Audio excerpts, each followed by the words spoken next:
नमस्कार दोस्तों, all TT तैयारी चैनल में आप सभी साथियों का फिर से एक बार स्वागत है। साथियों, आप सभी के लिए लगातार प्रयासरत हूँ और कल शाम को आपने देखा होगा कि अपर मुख्य सचिव साहब का जो लेटर आया उसका पालन जो है वो पूरे 38 जिला के जिला शिक्षा पदाधिकारी ने किया। उनका ये कहना है कि जो हाई स्कूल और +2 में शिक्षक हैं पहले से नियोजित शिक्षक, वो अपने मूल विद्यालय में ही योगदान करें। अब यहाँ पे हमारे साथी असमंजस में ये हैं कि मैं तो 1 to 5 में था, अब 9-10th में चला गया तो क्या मैं 1 to 5 में जाऊँगा फिर से वहाँ योगदान करने के लिए? नहीं, ऐसा नहीं है। जो पहले से ही 1 to 5 में थे और 1 to 5 में उनका रिजल्ट हुआ है, वो अपने मूल विद्यालय में ही योगदान करेंगे। जैसे कोई 9-10th में था, माध्यमिक में था और उनका रिजल्ट हुआ है, तो वो भी अपने मूल विद्यालय में ही जाकर के योगदान करेंगे। और कोई 11-12th में था, यदि उनका हुआ है तो वो भी अपने मूल विद्यालय में ही योगदान करेंगे। यानी कि जिस पोस्ट पर आपका बहाली अभी बीपीएससी में होने जा रहा है और उस पोस्ट पर आप पहले से यदि नियोजित शिक्षक हैं तो आपको अपने विद्यालय में ही बोला गया है योगदान करने के लिए। और जो साथी अपने से ऊपर जा रहे हैं उनको बोला गया है कि आपको जो भी जिला मिल रहा है या जो भी स्कूल मिलेगा वहां पर आपको योगदान करना है। तो इसमें कहीं से भी कोई असमंजस की बात नहीं है, दुविधा की बात नहीं है। अपर मुख्य सचिव साहब ने ये सोचा है कि देखिए इससे क्या होगा कि पोस्ट जो है वो पता चलेगा कि आखिर नियोजित शिक्षक कितने पास करके अपने ही सीट पर जो है वो राज्यकर्मी बने हैं। अब यहाँ पर एक प्रश्न और उठता है कि क्या वो नए सीट में से ले जाएंगे या अपने ही सीट पर रह जाएंगे? ये प्रश्न आपका ही है कि ये जो 32-33 हजार सीट है उसमें से एक सीट लेकर के बनेंगे राज्यकर्मी, या उधर 57,000 +2 में जो सीट है उसमें से एक सीट लेकर के बनेंगे राज्यकर्मी, या इधर जो 70,000 प्लस सीट है 80,000 के समथिंग 1 to 5 में उसमें से एक सीट लेकर के बनेंगे। देखिए इस पर से अभी पर्दा नहीं उठा है और इसका कोई लेटर भी नहीं निकला है। हम सभी का मांग है कि नियोजित शिक्षक जहां पर हैं वहीं पर उनको राज्यकर्मी बना दिया जाए बीपीएससी के माध्यम से। यदि परीक्षा में उत्तीर्ण हुए हैं तो उनको मेरिट में नहीं लाया जाए। यदि सरकार ऐसा करती है तो यहाँ पर देखिए 3-4 तरह से नुकसान जो है वो बिहार के तमाम शिक्षक अभ्यर्थियों को, बिहार के तमाम गरीब बच्चों को होने जा रहा है। पहला नुकसान ये है कि यदि वो अपना सीट छोड़ करके दूसरे सीट पे जाते हैं तो एक सीट तो वो खा ही जाएंगे, यानी कि एक सीट का नुकसान वो करेंगे। और दूसरी तरफ जहां वो पहले थे, यदि किसी स्कूल में 5 शिक्षक था उसमें से 3 बीपीएससी क्वालिफाई करके दूसरे स्कूल में जा रहा है तो फिर वहां पर भी शिक्षकों की कमी हो जाएगी। 2 बातें यहां पर नजर आ रही है। और तीसरी बात यहां पर यह भी है कि देखिए नियोजित शिक्षक स्थानांतरण के लिए लगातार प्रयास कर रहे थे, उनका स्थानांतरण नहीं हो पा रहा था। तो कई नियोजित शिक्षक ने सोचा कि चलो भाई अब हम क्या करेंगे, अब इसी से जो है हम अपना स्थानांतरण करा लेते हैं, बीपीएससी से ही पास कर लेते हैं, चले जाएंगे। लेकिन उनको ये पता नहीं है कि 8 साल की जो उनकी नौकरी है उसका क्या होगा, क्योंकि इसको लेकर के भी कई साथी हमारे फोन के माध्यम से पूछते हैं। देखिए इसके लिए शिक्षा विभाग ने कुछ स्पष्ट जो है वो दिशा निर्देश नहीं दिया है। तो 8 साल की नौकरी या 7 साल की नौकरी या 10 साल की नौकरी जो है आपकी, वो जो आपने किया है उसका कोई बढ़ते क्रम में रहेगा कि नहीं रहेगा इसका कोई गारंटी नहीं है। क्या पता आप फिर से प्रोबेशन पीरियड में जाएंगे और फिर से आपकी नौकरी की शुरुआत होगी। तो यहाँ पर तीसरी नुकसान आप सभी के सामने में है।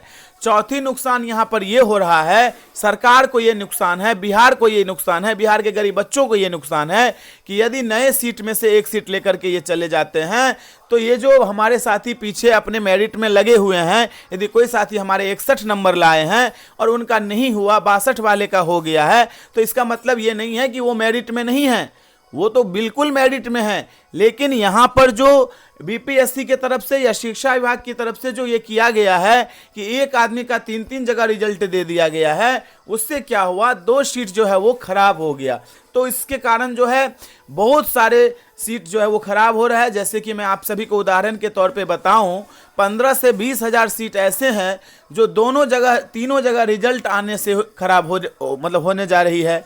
और 15 से 20 हजार सीट ऐसे हैं जो नियोजित शिक्षक जो है वो अपने विद्यालय में नहीं रह करके, अपने सीट पर नहीं रह करके दूसरे सीट पर जा रहे हैं, वो 15 से 20 हजार सीट खराब हो रही है। माध्यमिक की मैं बात कर रहा हूँ, उच्च माध्यमिक की मैं बात कर रहा हूँ। तो यहाँ पर 1 to 5 की मैं बात कर रहा हूँ, जितने भी ये है, तो 30 से 40 हजार यहाँ पर सीट की बर्बादी होने जा रही है। और इसको लेकर के शिक्षा विभाग तो गंभीर मुझे नहीं दिखाई दे रही है, लेकिन कल से के पाठक जी का जो ये लेटर आया है उससे उम्मीद कुछ जगी है। और हमारे साथी अब पटना में जो है वो अपना धरना प्रदर्शन भी करने जा रहे हैं कि भाई एक कैंडिडेट और एक ही रिजल्ट उनका होना चाहिए, 3 रिजल्ट कहीं से भी उचित नहीं है। और इस बात को आप भी जानते हैं। आप ही बताइए कि कोई बच्चा ऐसा है जो तीनों में रिजल्ट उसका है 61 नंबर है या 62 है या 63 है। कई साथी हमारे कहते हैं कि अपने दम पर लाया है। अरे भैया, यहाँ पर दम की बात नहीं होती है। क्या 61 नंबर कोई लाया है, 62 वाले का हो गया, 61 वाले का नहीं हुआ, क्या उसके पास में दम नहीं है? ऐसी बात कुछ नहीं होती है। देखिए, अपना अपना कोई भाग्य है, अपना अपना लक है सबका।